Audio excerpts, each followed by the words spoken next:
میری انگلی پکڑ کے چلتے تھے، اب مجھے راستہ دکھاتے ہیں، اب مجھے کس طرح سے جینا ہے میرے بچے مجھے سکھاتے ہیں۔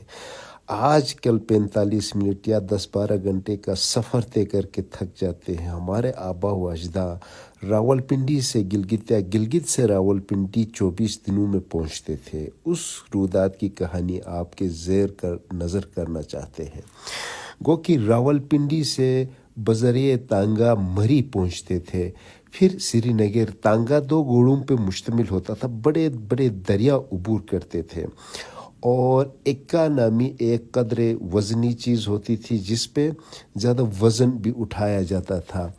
پھر اس کو کشمیر روڈ کے راستے سے ایکا کے ذریعے 16 میل کا یہ سفر طے کر کے جہلم پہنچتے تھے۔ مری سے کوہالہ تک سفر بہت ہی آرام دہ ہوتا تھا۔ ہر پڑاؤ تقریباً 12 سے 14 میل سفر پر مشتمل ہوتا تھا۔ کوہالہ سے جہلم 34 میل پر سفر مشتمل تھا۔ پھر دولائی نام کے ایک علاقے پہ قیام کرتے تھے، پھر اورائی سے بارہمولہ پہنچتے تھے۔ بارہمولہ سے سری نگر جو 30 میل کا سفر ایک دن میں طے کرتے تھے۔ سری نگر کے علاقہ چنار باغ جو انتہائی خوبصورت علاقہ تھا، یہاں قیام پذیر ہوتے تھے۔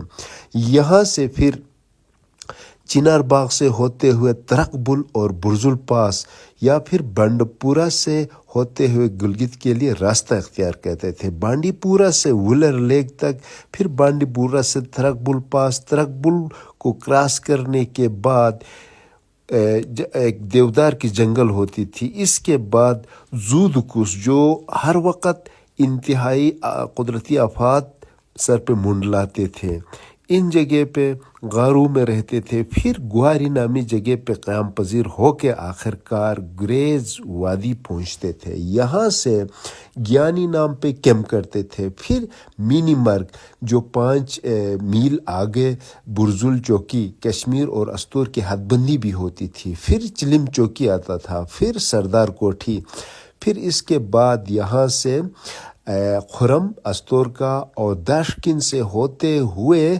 استور پھر گدے پہنچتے تھے، پھر گوری کوٹ سے ہوتے ہوئے ہاتھو پیر، یہاں سے دوئین سے بونجی پہنچتے تھے۔ بونجی سے گلگت 34 میل کا سفر تھا، اس لیے بونجی سے آگے سفید پری جو آج کل بھی آپ جانتے ہیں، وہاں پہ قیام کرنے کے بعد آخر کار گلگت پہنچتے تھے۔ اسی طرح یہ 22 سے 24 دنوں کا سفر تھا جو ہمارے آبا و اجداد طے کرتے تھے، جبکہ اس سے قبل مزید 36 دنوں کا تھا۔ یہ 1889 میں جب گلگت ایجنسی بنا تو ینگ ہسبینڈ نے یہ روٹ آغاز کیا تھا۔ اس سے پہلے جو قدیم سلک روٹ تھا وہ 39 دنوں کا تھا راولپنڈی پہنچنے کے لیے۔